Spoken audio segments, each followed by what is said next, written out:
Manchester City have stolen the march ahead of Manchester United in their pursuit of Aston Villa ace Jack Grealish. Hazard suffers fresh injury setback. Is he ever going to shake off his injury nightmare? Who changed the Europa League tie for Manchester United? Is the Tottenham-Jose Mourinho relationship about to turn sour after a forgettable night in Zagreb? We're going to discuss all these stories and more in this video, but before we do, make sure to subscribe to our channel and hit the bell icon to make sure you get notified of our latest videos. Tottenham unravel in Zagreb. It was a nightmare of an outing for Jose Mourinho and company at the Stadio Maksimir. The Londoners headed into the second leg of the Europa League tie on the back of a 2-0 win at home. To add more drama before kick-off, the Croatian club's manager Zoran Mamic had received a prison sentence for tax fraud and had resigned from his post in a saga that also involves Real Madrid star Luka Modric and former Liverpool man Dejan Lovren. In most cases, such controversies have a bad effect on team morale. However, it's clear that this Dinamo Zagreb side is made up of some very strong material. Instead, the Blues turned in an excellent display, and a hat-trick from Orsic completed one of the most sensational turnarounds in the competition's history.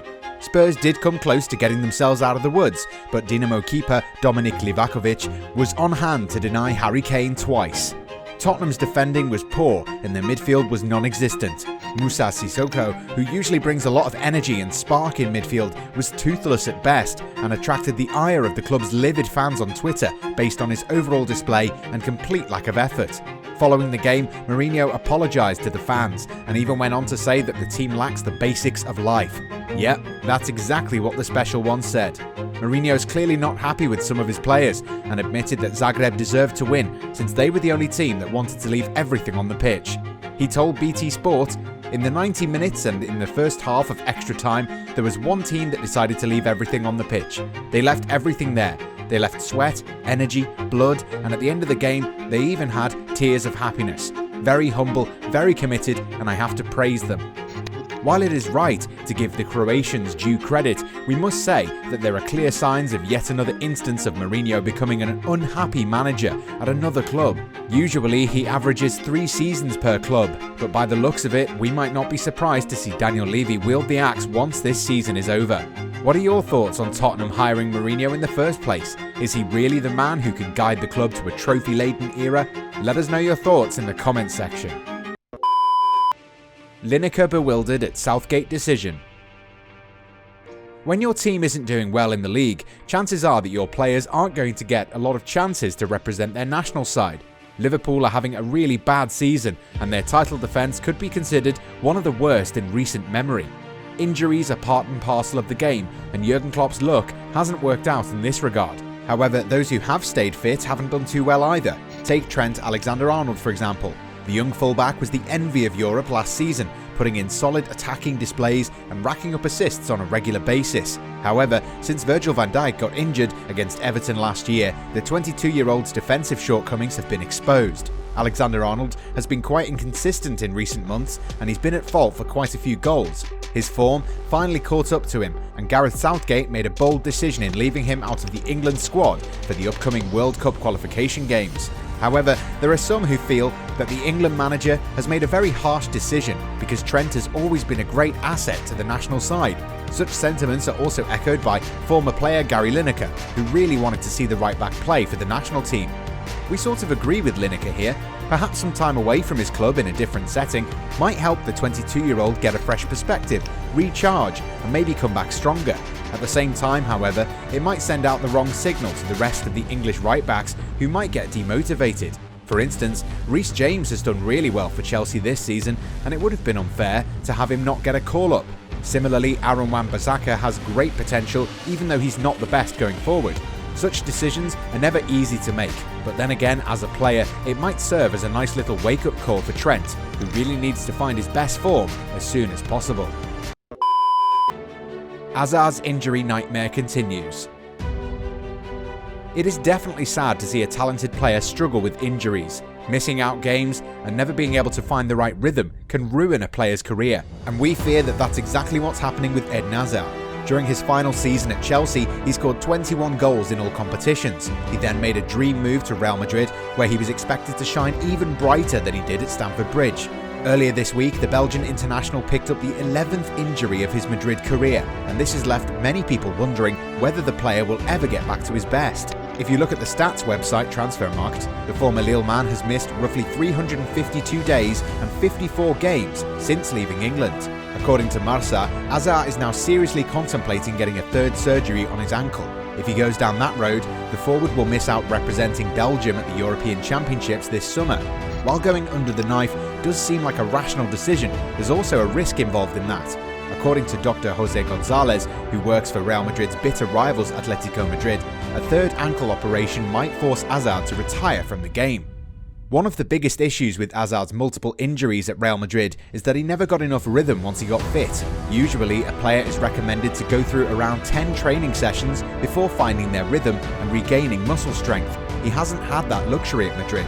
Of course, we can't say that another surgical procedure would bring his career to a screeching halt, but at the same time, this is a big decision, perhaps the biggest decision of his entire playing career. It would definitely be a sad day if Hazard's forced to hang up his boots when he still has at least 3 odd years of elite level football left in him. Hopefully though, Hazard manages to make a strong comeback, because during his absence, football has missed him for sure. Pogbas. Manchester United headed into the second leg of the round of 16 clash against AC Milan, needing a win to secure a place in the quarter-finals of the Europa League. The task was never going to be easy given how well Stefano Pioli's men played at the first leg in Old Trafford. Games at the San Siro are never easy, and with star midfielder Hakan Çalhanoğlu back in the starting 11, United's defence has its work cut out for it. Milan enjoyed a few great openings and dominated proceedings. However, Solskjaer did something at half-time that he usually refrains from. He was forced to introduce the returning Paul Pogba earlier than he would have liked, in place of Marcus Rashford after he picked up a knock in the first half, and the Frenchman needed just a few minutes to showcase what his teammates had been missing, thanks to a really smart finish that deceived Gianluigi Donnarumma. The hard-working midfielder put in a great shift and never looked like a player who'd been out injured for weeks. Zlatan Ibrahimovic also managed to feature against his old teammates and came close to levelling the game, only to be denied by a fantastic save by Dean Henderson, who looks more and more like the club's new number one. With Pogba back, United are definitely going to be a more difficult side to beat in England and beyond. His return also takes some pressure off of Bruno Fernandes, who does look like he needs some support in the middle of the park. Do you think that Manchester United should move heaven and earth to tie down Pogba to a new long-term deal? Let us know. Neymar and Mbappe tapping up Messi. So apparently, both Neymar and Kylian Mbappe have took it upon themselves to convince Lionel Messi to join PSG once he becomes a free agent this summer. The Argentine international's future has been the biggest story of the year so far, and the fight for his services looks like a two-way bout between Manchester City and the French champions. Laporta, on his part, will do everything he can to make the club captain stay at Camp Nou beyond the current campaign. However, the Barca president might not be able to convince his star player if he's hell-bent on leaving Spain. Mbappe, whose own future at Parc des Princes is unclear, is doing his part to try and convince the veteran forward, while Neymar, who's always wanted to play with his close friend once again, is also reportedly sending WhatsApp messages to Messi all the time. Well, it appears that if Messi decides to move to Paris, we might end up seeing Mbappe sign a contract extension. City in for Grealish.